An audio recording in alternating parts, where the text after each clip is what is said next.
Welcome to USA Global TV and Radio, where our mission is to provide education, entertainment, hope, and inspiration.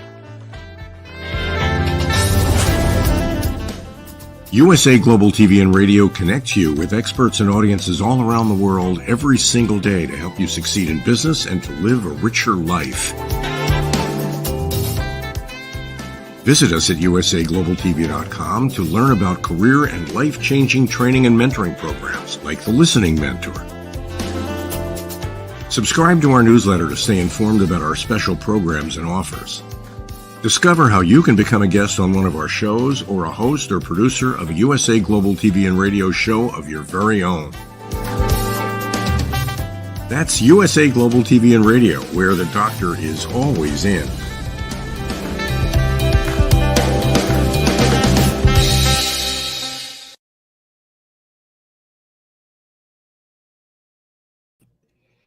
Hello, everyone. Welcome home to USA Global TV and Radio. I'm Dr. Jacalyn Kerbeck, and our show today is The Wise Ones. The star of our show is no stranger. If you've been here before, his name is Mr. Red.Olaughlin, and he is talented in so many ways, helping people across the world. He is an author. He's a distinguished Toastmaster. He's an award-winning author, I should mention that. He is also a longevity strategist. He is a publisher, and he is one of our experts on talking heads. He's also involved in many other projects that we have here on this platform, and he is my book coach, and he has helped me take all of my books, I think 7 so far, to either being Amazon #1 bestsellers or Amazon #1 new releases. He is a veteran, and he is a man of high integrity. Let's welcome my dear friend. Hello, Red. Howdy, y'all. Just another wonderful day here in paradise. You're sweating it out there? Well, I was out watering the yard and some plants earlier this morning. It's comfortable. What's it, 100? No, I think actually right now our 100-degree days are behind us for a while.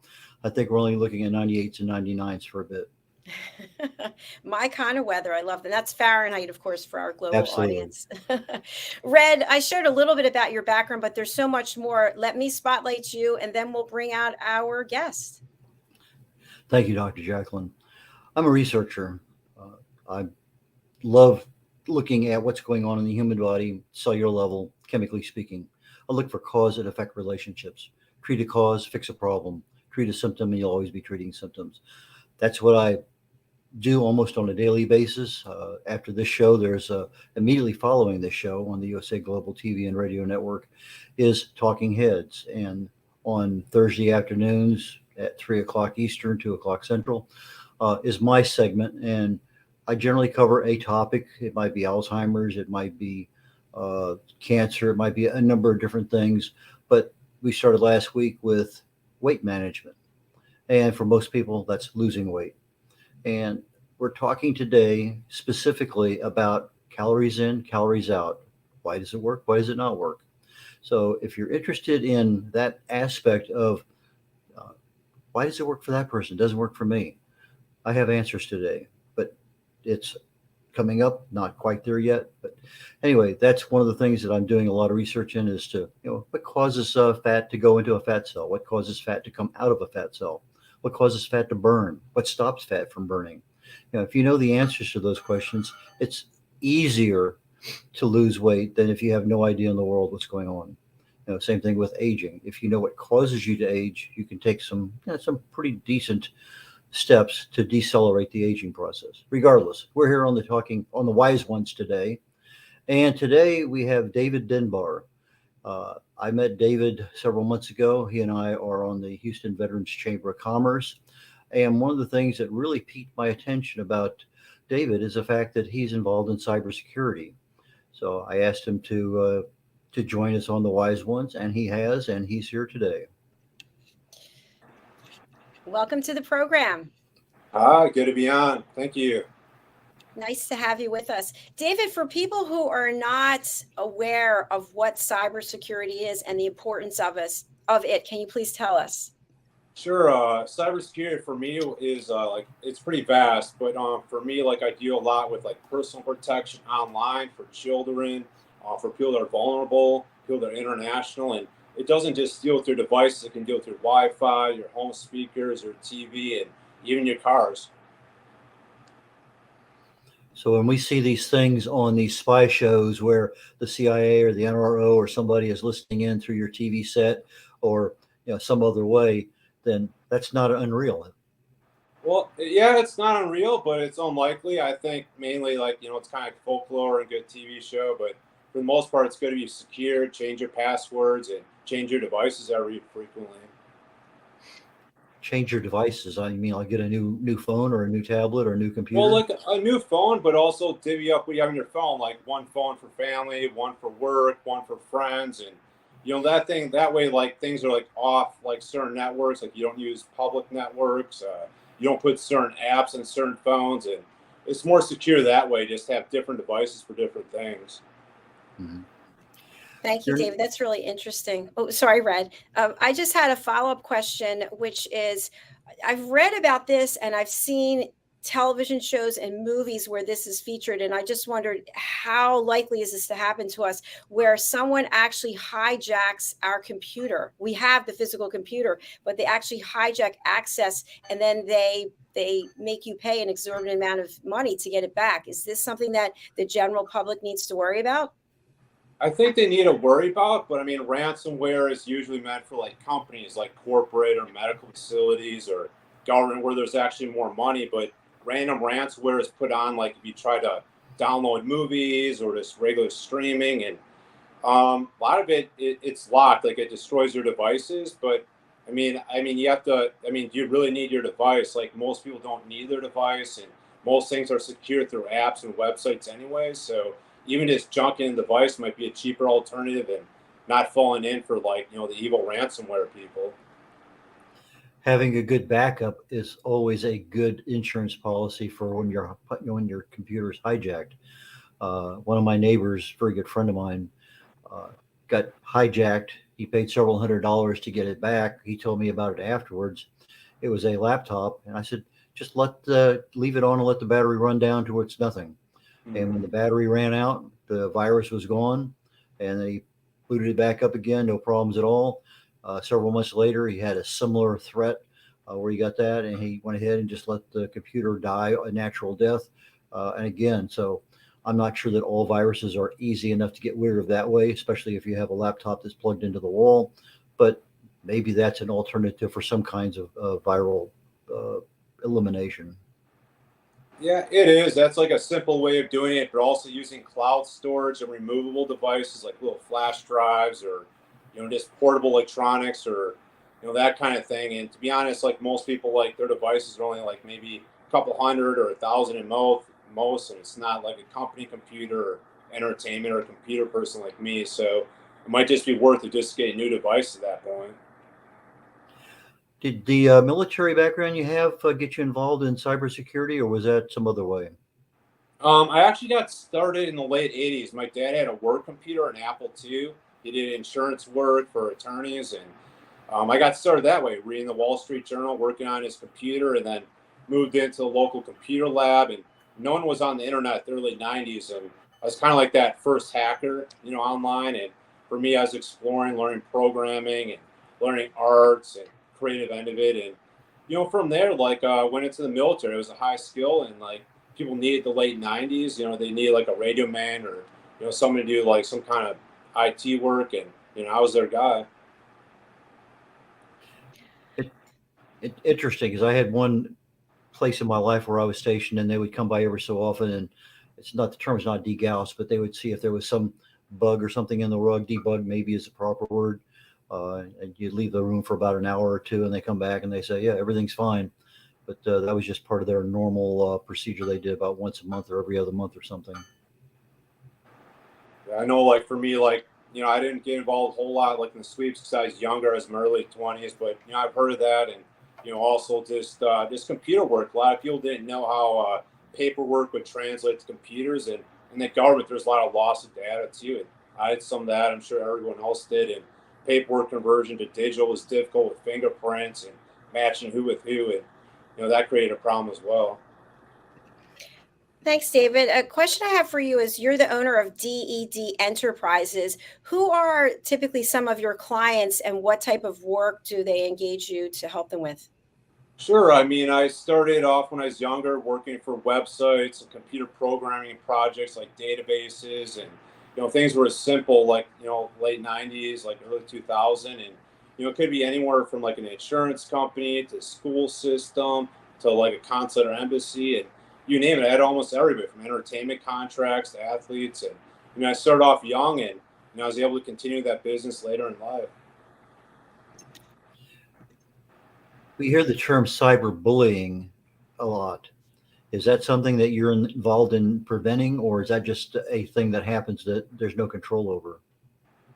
Yeah, I've been involved with that since the early 90s. I was like the first kid on like the first online systems, like the bulletin board systems, eWorld, Prodigy, AOL online. And, I was a young kid online. That's when I first encountered like online pedophiles. And it led my brother to his master's in cyberbullying. Like he was a master's psychology student. And, I was kind of just guinea pig for that. And, I've been very helpful with people internationally as well. And it's just not bullying, it's also cultural violence or historical trauma. And many cultures, as they get more and more on the internet, they're not used to maybe women's rights or what men and women can't do online to their government. And a lot of that can be a form of bullying as well. And I try to help out with that. So even though you may not have a physical trauma, you can still have PTSD-like symptoms from something just as simple as your computer.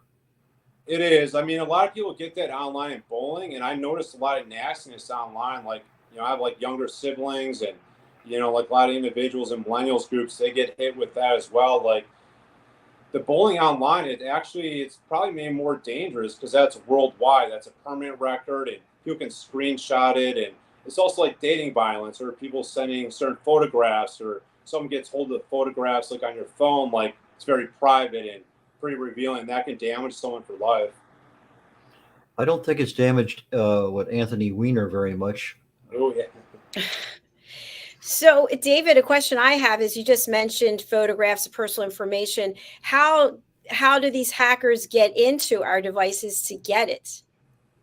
Usually for like unsecured things such as like your Google photos or maybe your phone itself, but also people could take your photographs like from a dating site or work site, and some employers too might check that as well and your social media feeds, and many people can just copy and paste, and it can be a form of spamming or scamming someone, but it all can also lead into maybe like bullying to the next degree, like maybe it can lead to smuggling or ransom of like a person. And a lot of it doesn't have to do on money. It can be very door to door as well. Like now people can come to your door and do delivery, and they can very easily find out who you are, like where you're living, your friends, family. And that can be very damaging to someone's career, but also like maybe their personal lives.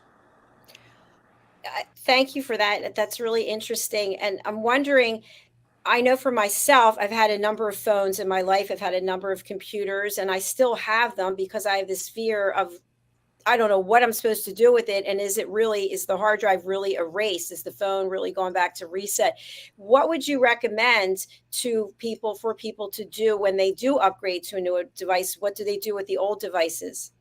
The old devices, I mean, you can wipe them. I mean, that'd be good, but also take them off Wi-Fi. I mean, like a lot of them, like they don't need to be on Wi-Fi. Their operating system's old, the apps are old, and that leaves it more to like unsecured, cybersecurity measures. So I recommend like trying to get rid of the device or, not even using it because those apps are so old that it's like older computers. You can get access to it if you don't update like your malware bytes, your online virus, or any kind of protection encryption. That way you can very easily get hacked. And it's good just to wipe it clean, just give it right to a recycling plant or sell it off and make sure everything's deleted. So when we take it back to the factory settings, then that means that it's wiped. The phone may be wiped, like the reset settings, but like your apps itself, like a lot of things now are on apps, they're not on like the actual phone. So you need to be careful, like where your mail and like your photos stored online. Like you might have to go to like 10, 15 different places to delete it. Like are your things stored online in your Gmail, your Microsoft OneDrive, or your mail that way? And a lot of it's also in the cloud. So when you save things to your phone, it might also be like in an iCloud like mail folder. So you have to actually go to different websites to delete it from like your actual like cloud storage as well. Is that something that you help people with? Sure, I can. I mean, like for me, it's basic instruction. Like for websites now, like there's little apps you can create free websites or free blog sites. And for me, a lot of it, like that I used to do like 20, 25 years ago, is very simple now. And I can give courses like 5, 10 minutes long or guide people along the websites, and those simple directions can like pretty much take care of almost anything for free now. I think a lot of times people get hacked because they go after a phishing scam and they actually open up something they're not supposed to, or whatever it may happen to be. Why don't you talk about that for a few minutes? Sure. I mean, that's usually called like adware. Like adware is usually like when people are trying to promote things online on a website, and usually like there's like trackers you can limit, like not just your cookie tracker, but third party tracker and your GPS tracking. And a lot of that is like on almost every website now. So what I would do is just never click on an advertisement, go right to like google.com. Like make sure when you go to google.com or whatever like website you use for web searches, it's the actual website, not a link to the website. And you have to make sure to clean your web browser, and so you're not going to like a fake web search. And that can be common too, to lead more adware, and that leads into scams where they download things on your devices, or maybe they just use you for credit card information or false information. I noticed recently that you can see when there's a phishing thing there because the email or the website or whatever isn't even, say Bank of America, just pick something. It's not bankofamerica.com or bofa.com. It's some weird thing. And you're saying, why would I ever click on that? But then I noticed last week that they're getting even more ingenious. They're mixing the English alphabet with the Cyrillic alphabet. And when you have Bank of America with BA, and that's an American A, and then you get America with the last letter being a Cyrillic A, you don't even notice it. And it's really a fake website because it's not using the right thing. So they've gone to using other similar characters that if you're not really paying attention, it looks real. It just, everything there looks normal. But I ask myself, why are they asking me? And it's unless there's something I requested. If I get a phone call from Bank of America, I didn't ask you to give me a call. So there's a lot of things I think if we just ask ourselves the question, why me? Why are they? That kind of eliminates a lot of things just right off the bat. Yeah, and the thing to remember, it's not you. It's actually like the mass. It's like a mass promotion. It's like a mass, like legitimate advertisement. Like criminals are trying to fish for people, and 90% of the time they never get a bite. But it's like stealing from like a bank or grocery store. Like a little bit here and there, like might help out, but for them, they're just fishing around for just a random person, like a 10% or less, and that's all they need to like get access to like their money for that year. Didn't know that. Yeah, it's very true. I actually know people who have been, they've fallen prey to these. And when you look at what it is and how they were approached, I think, wow, I don't know how you missed that one. But I think when we get bombarded, like, for example, I've been getting for both of my businesses on a regular basis invoices that look legitimate. I don't open them, but I mean, the email looks very legitimate. But I think to myself, I don't know who this is or why they'd be invoicing me, because this isn't how I work. So I don't bother to open them. And then another thing that I've been getting a lot of emails from is to the shipping manager. I don't have any shipping, but I'm getting maybe 10 emails a week to the shipping manager. It is some kind of scam. So I guess they just get bored with one thing and try something else. Yeah, it is. It's similar to like actual physical crime. Like a lot of people can be paid for like a lookout, like lookout for truck stop robbery, and a lot of criminals they can make a lot of money just committing crime a couple days a month. And it's like that in cybersecurity, even more so. Cybersecurity has more money, more access to more wealth, and more ways to launder money through the cryptocurrency or other trails that way. And a lot of people don't realize that like criminals don't have to work like every day a week like you or me, 40 to 60 hours a week. They can work maybe 10, 15 hours a month and make the same, or if not more. It's pretty simple. It's just pretty simple hit and grab and leave. So David, cyber's, oh, go sorry. ahead, Doctor. Go ahead, Dr. Jacalyn. So for our audience who are watching or listening, cybersecurity is anything that takes place over the internet? It doesn't necessarily have to be over the internet because cybersecurity can go through like maybe electricity or like other means. Like it can attach to other kind of crime, like cybersecurity. Like it could be something simple like a scamming like an ATM machine, and it can be as simple as like going to cash register, or it can be your car door. Like I mean, all these things. Like it doesn't have to be like a computer. It can be an electronic device. It can be almost anything. Like people can just hijack medical equipment. They can turn up and down like life support if they want to, or turn your car off and on. And if you have autopilot, they can autopilot wherever you need to go. And it's not just like a computer crime; it can be an electronic crime, or using that, like using electronics, like smash and grab with a hammer, like an actual hammer, like a jewelry thief. Like all that can be, financial crimes. It can be like a physical attachment to crime, or the actual electronic crime. Wow, I had no idea. Did you know that, Red, that so many things fall under that category? Well, the ATM I've heard about, the car I've heard about. Not I see on TV they hijack the autopilot, the autopilot, whatever. And I always just thought that was just a movie thing. So I'm glad that he cleared that up a little bit. I don't use my beeper to lock my car. I always physically lock it because I just don't do that. I just never fell in love with just beeping a car open or close. So I walk up to it and do my typical, who's in the back seat kind of thing. Of course, here in Texas lately, you don't have to worry about that because they would be just a puddle of water, maybe a dried up puddle of water with our 130, 140 degree inside the car temperatures. But anyway, it sounds like, David, you've had a world of experience. Why don't you share a couple stories about some successes you've had with cybersecurity or cyberbullying or some aspect, because it just sounds like so fascinating. But I think an example or two might help us out a lot.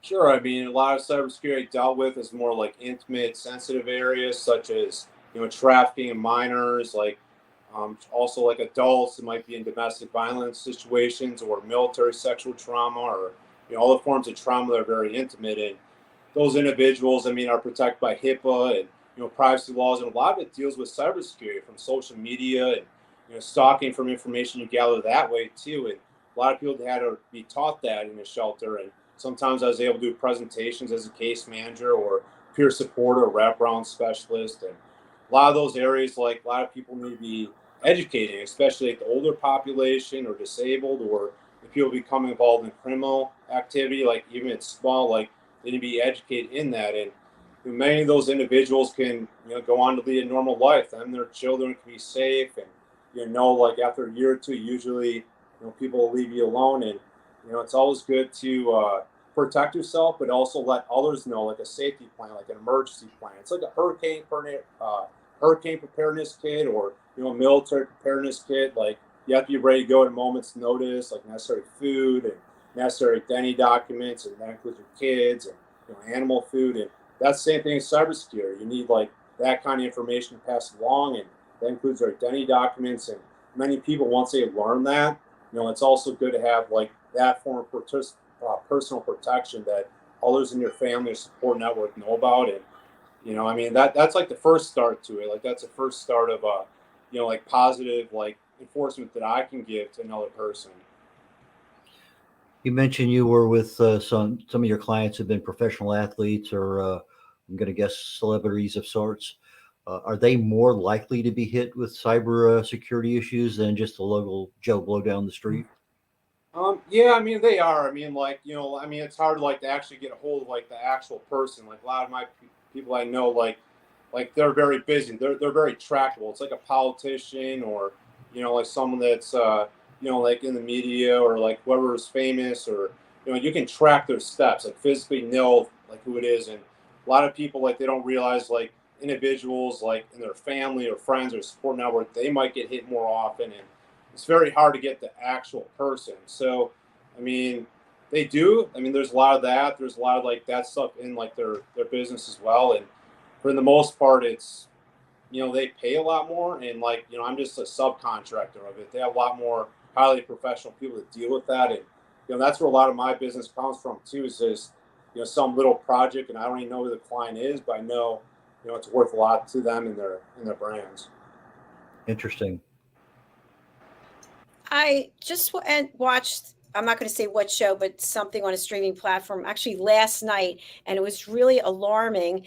It was this couple, their life, what was going on, was actually being captured somehow by some kind of hacker, and it was being live streamed on a television show, but they used other characters who looked like the actual characters. So the entire story of what was going on between these two people, and then subsequently other people at their work and wherever, it was all being played out real time.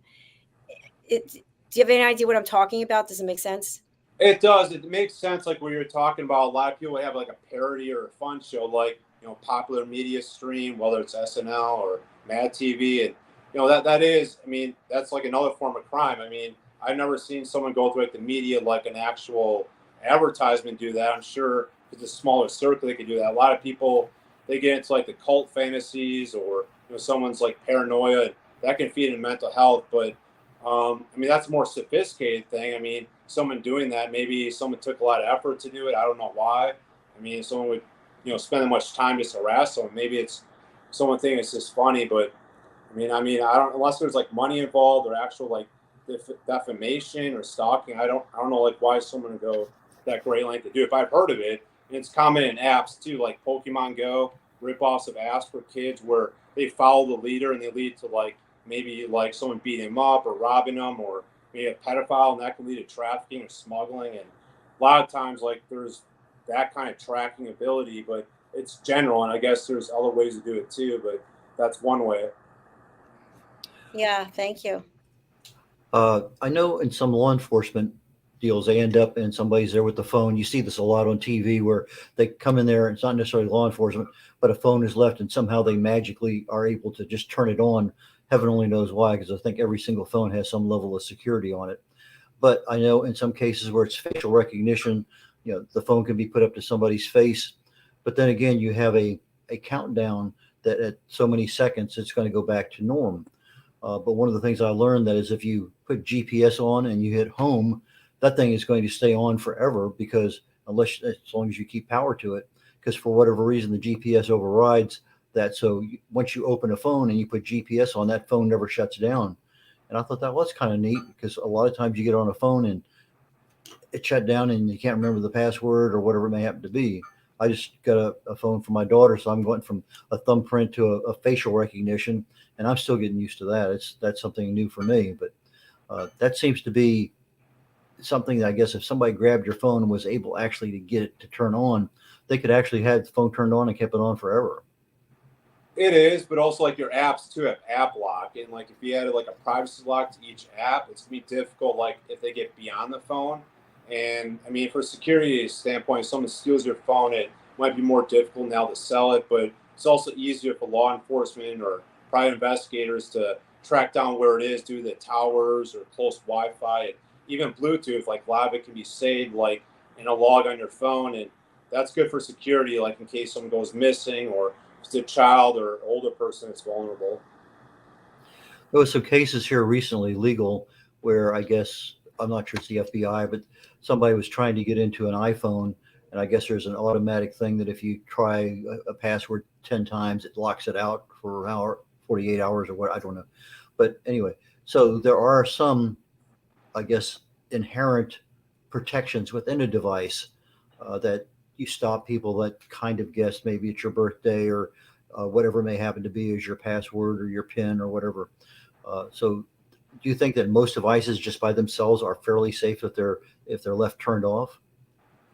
I think most devices are safe. It's the apps. Like your actual phone is more like a streaming device. It's like video game streaming or your streaming TV. It's not really the device that connects to the internet. It's like what's on the internet. And I think people need to realize that it's not your phone anymore. It's maybe a very small part. It's actually like what your TV or your phone connects to. And that's through the app, like your application and what you're typing to. And then through that app, it can go to like a third party or contractor if you have like add-ins or macro, like other programs that attach to certain programs. Like you can get all kinds of things through Facebook that might gather your like data through Facebook. So there's endless possibility of contractors and subcontractors, and it all goes through the streaming app now. Okay, so if I'm a business, go ahead, Dr. Jacalyn. Go ahead. Oh, thank you. So, David, the question I have is when we delete an app or we delete an email, let's say with the app, is our information actually gone? If you delete it through the actual app, like if you have Twitter or Facebook, you can close your account.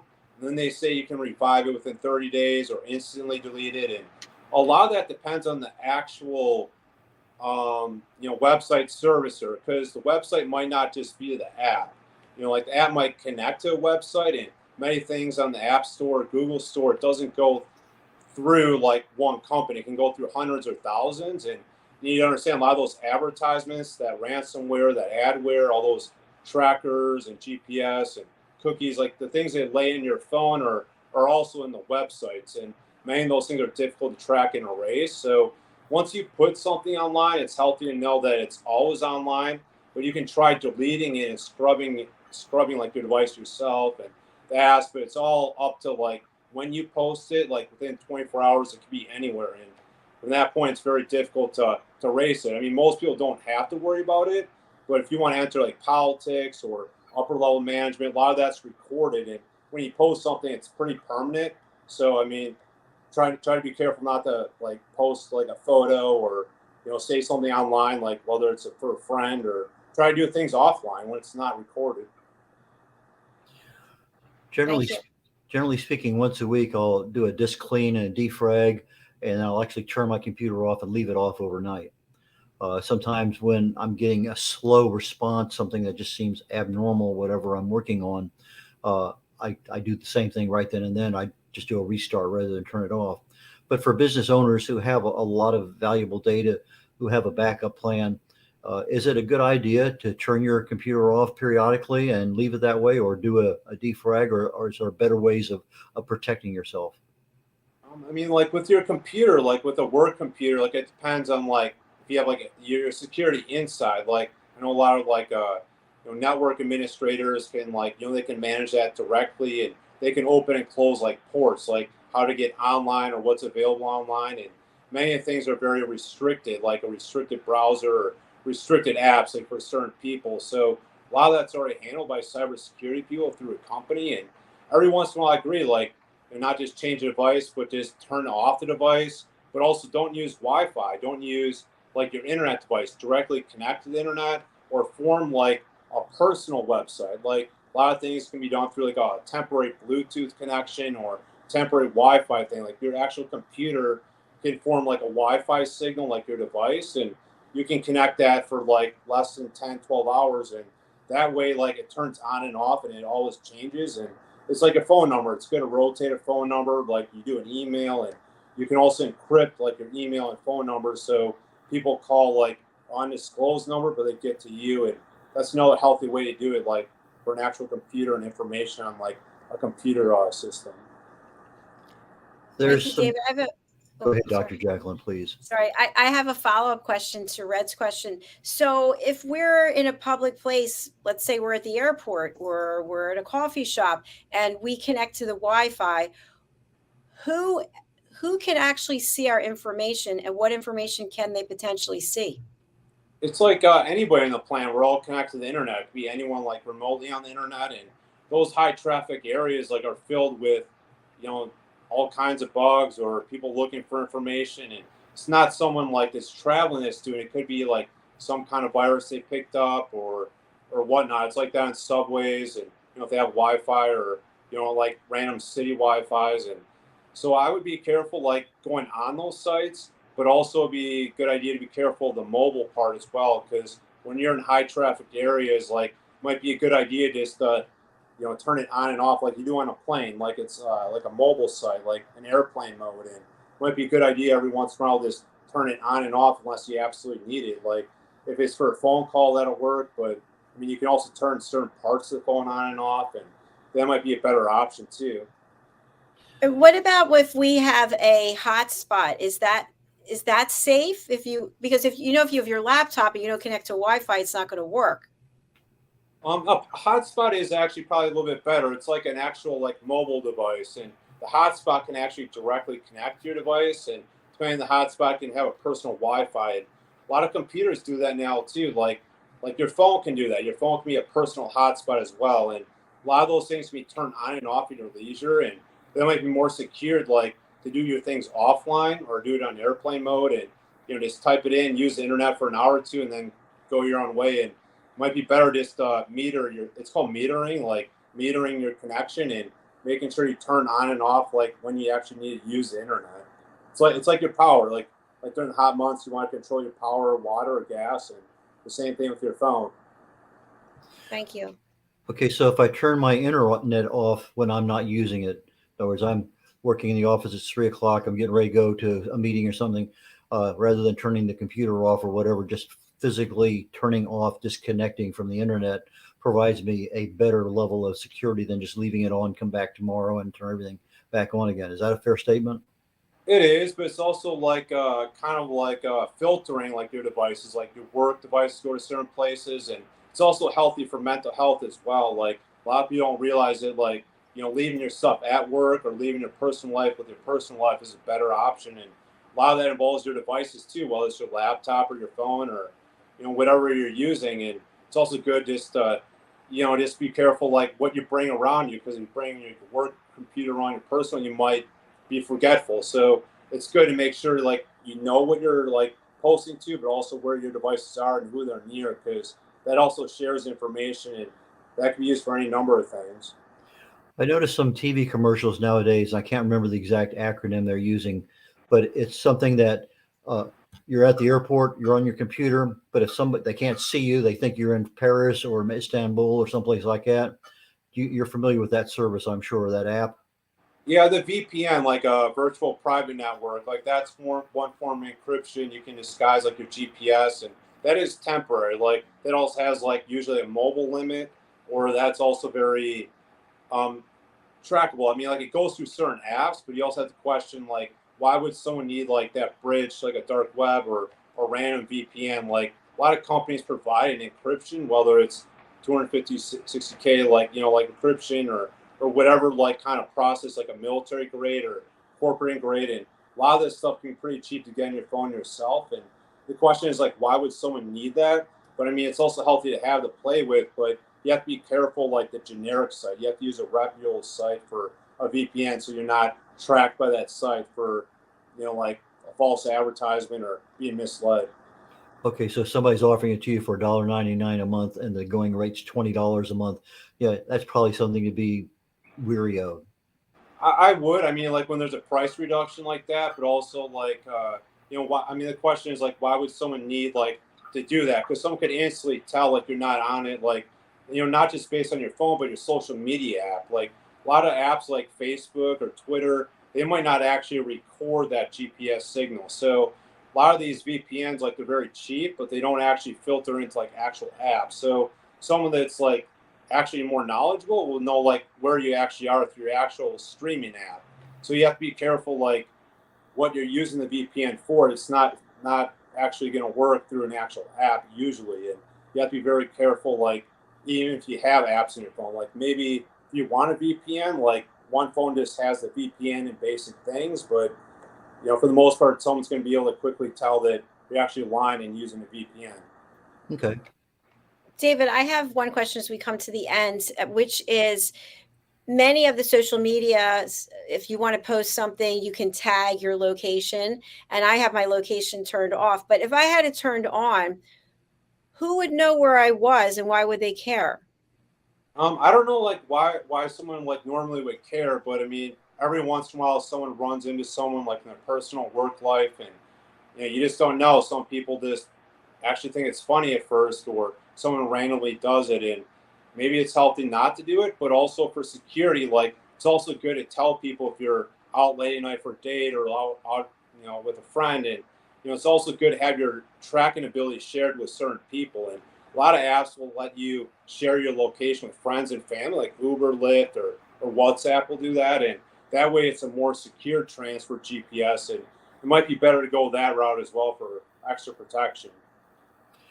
I generally, as a policy, I don't post anything that I don't want people to know I'm gone for a week or something like that. So if I'm gone, I come back, then I post. I have people checking on the house. I get some good neighbors.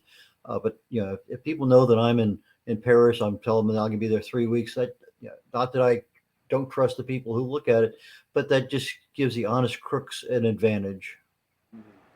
I agree. Yeah, I mean, that's very smart to just let your family know. And it's also, I have two nephews too. Like my brother, I mean, he sometimes posts some things, and my sister-in-law, and some of that can actually be tracked. Like if you know the general location, like what stores did you go, like who else is in the background. That can involve a lot of minors too, and that can lead into like very interesting crimes too for law enforcement. Like people can tell by a photo, and even the photo itself, even if there's no GPS or tags or anything online, it can actually tell through a photograph like where people are in the background. And someone that's a little more knowledgeable can Google like a high school team or little league team, and they can find that through an advertisement on some billboard in the background as you're driving.